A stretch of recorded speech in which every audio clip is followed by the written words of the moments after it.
আসসালামু আলাইকুম everyone, welcome to my channel.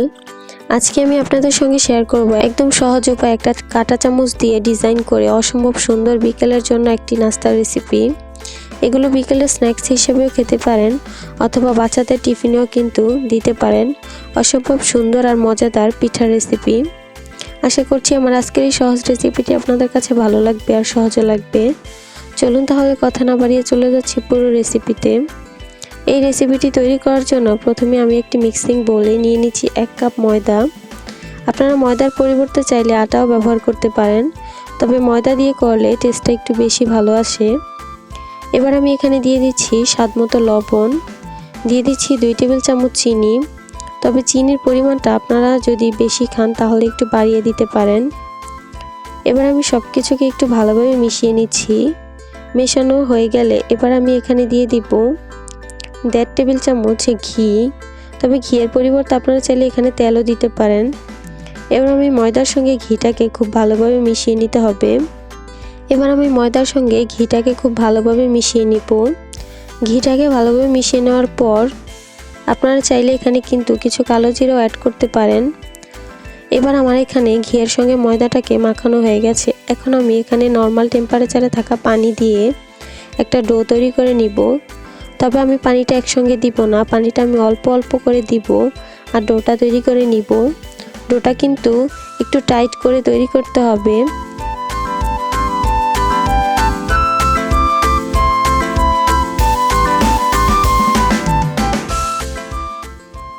দেখতেই পাচ্ছেন আমার এখানে খুব সুন্দর একটা ডো তৈরি করা হয়ে গেছে।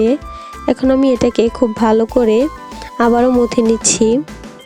মথে নেওয়া হয়ে গেলে এবার আমি উপর থেকে কিছুটা তেল ব্রাশ করে তারপর এটাকে রেস্টে রেখে দিব 10 থেকে 15 মিনিটের জন্য। এতে করে এই ডোটা একদমই পারফেক্টভাবে তৈরি হয়ে যাবে। প্রায় 15 মিনিট পর আমি এটাকে আবারও একটু ভালোভাবে মথে নিচ্ছি। ভালোভাবে মথে নেওয়া হয়ে গেলে এবার আমি একটা রুটি বেলে নিব। তবে রুটিটাকে কিন্তু অনেক বেশি পাতলা বা অনেক বেশি মোটা করা যাবে না। আমি এখানে গোল করে একটা বড় সাইজের রুটি বেলে নিচ্ছি। কোনো রকমের আটা বা ময়দা ছাড়াই কিন্তু আমি রুটিটা বেলে নিচ্ছি, কারণ এর মধ্যে কিন্তু তেল দেওয়া আছে, তাই লেগে লেগে আর আসবে না। এবার আমি এই রুটিটাকে লম্বালম্বি করে কেটে তারপর ছোট ছোট করে কেটে নিব। অনেক বেশি বড় আকারে কাটছি না, আমি একটা কাঁটা চামচের আকারে কেটে নিচ্ছি। সম্পূর্ণ রুটিটাকে আমি এভাবে ছোট ছোট করে কেটে নিয়েছি। এবার আমি একটা করে নিব আর ডিজাইন করে নিব। আমি এখানে একটা ছোট কাঁটা চামচ নিয়েছি। এবার আমি এখানে একটা ছোট অংশ নিয়েছি। এবার একটা কাঁটা চামচের মধ্যে একটু তেল মাখিয়ে নিচ্ছি। আমি একবারই তেল মাখিয়ে নিব, তারপর আর মাখাতে হবে না। এবার আমি এখান থেকে ছোট একটা অংশ নিয়ে কাঁটা চামচের উপরে রেখে একটু হাত দিয়ে প্রেস করে নিচ্ছি। তারপর আমি এ পাশ থেকে মুড়িয়ে ওই পাশটা পর্যন্ত নিয়ে নিচ্ছি। এবার এই শেষ অংশটাতে আমি কিছুটা পানি লাগিয়ে নিচ্ছি, এতে করে ভাজার সময় আর খুলে যাবে না। একদমই সহজ একটা ব্যাপার, আপনারা দেখে নিশ্চয়ই বুঝতে পারছেন আমি কাজটা ঠিক কীভাবে করছি। আসলে বলে বোঝানোর মতো কিছু নেই, আপনারা দেখে একটু বুঝে নিতে হবে। এভাবে করে আমি সবগুলো নাস্তা তৈরি করে নিব। আমার এখানে সবগুলো নাস্তা তৈরি করা হয়ে গেছে। এখন আমি এগুলোকে ভাজতে চলে যাব। এগুলো ভাজার জন্য চুলায় একটি প্যান বসিয়ে তাতে পর্যাপ্ত পরিমাণে তেল গরম হতে দিয়ে দিয়েছি।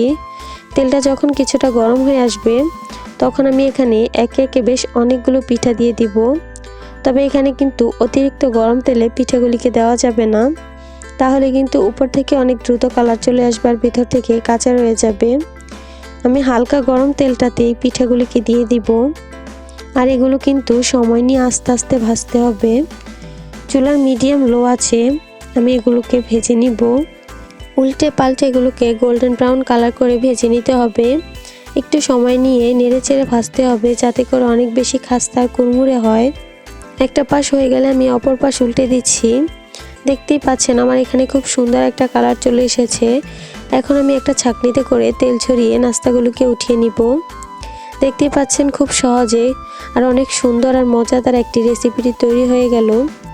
নিমকি বা পিঠা যেটাই বলেন না কেন, খেতে কিন্তু অসম্ভব মজা আর দেখতেও কিন্তু অনেক সুন্দর। কোনো রকমের ঝাঁজ ছাড়াই কিন্তু তৈরি হয়ে গেল সুন্দর একটি নিমকি বা পিঠা।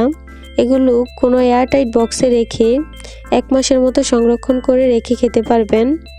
এগুলো কিন্তু আপনারা চাইলে শিরাতে ডুবিয়েও খেতে পারেন।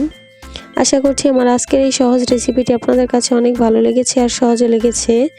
যদি ভালো লেগে থাকে অবশ্যই আমার চ্যানেলটি সাবস্ক্রাইব করবেন আর পাশে থাকা বেল বাটনটি ক্লিক করে রাখবেন আমার পরবর্তী ভিডিওর নোটিফিকেশন সবার আগে পাওয়ার জন্য। আজকে এ পর্যন্তই, সবাই ভালো থাকবেন।